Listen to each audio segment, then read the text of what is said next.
Sorry, boss. I don't have a phone. By now, Yusuf was aware that we were being robbed, but his apologetic demeanor and calmness were unnerving me.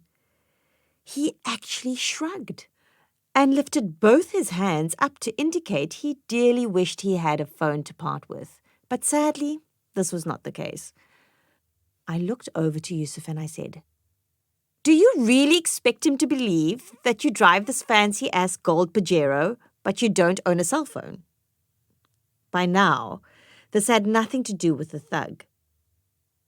It was a spat between husband and wife, and he was caught in the crossfire. He looked at Yusuf like, "Yes, how stupid do you think I am?" But he had one line and one line only. "Give me your phone."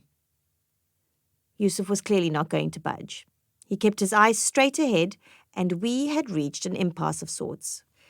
Even if traffic started moving, it would not help, because the guy's feet were not on the ground.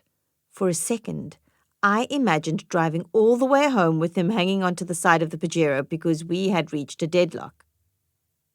There was no room to negotiate. "Okay, look," I said to the guy, "you can take my phone. It's not as fancy as his, but it works really well. In fact, it takes better pictures." I stiffened my legs and lifted my bum off the seat to reach into my jeans pocket and hand the phone over. Of course, I was shaking uncontrollably, and as I tried to pass the phone over the Tiptronic gearbox, it fell out of my hand and landed between Yusuf and me. Immediately, we both bent over, each slightly angled to the gearbox to retrieve it, and we banged our heads together hard. Yusuf retrieved the phone and handed it over, and the thug had to do this hop-off move, which was pretty slick because between the gun and him holding onto the Pajero, he was short of a hand to receive the phone. He disappeared into the Friday afternoon rush of jaywalkers and hooting and taxis, but I am certain that we made him consider, at least for a short time, a different career path. My mum and my husband are very different people. If Yusuf's mantra is, "Don't stress," my mum's mantra is, "Stress all the time in case something comes up that justifies the stress." She is hyper-vigilant when it comes to safety and regularly cuts out articles from the Star with the same 10-point summary.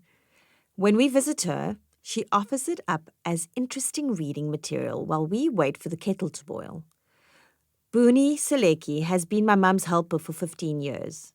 Over the years, she has nursed my mum through empty nest syndrome, tasted countless batches of adu masala to test for heat, and served as the final word on whether or not an outfit made my mom look fat.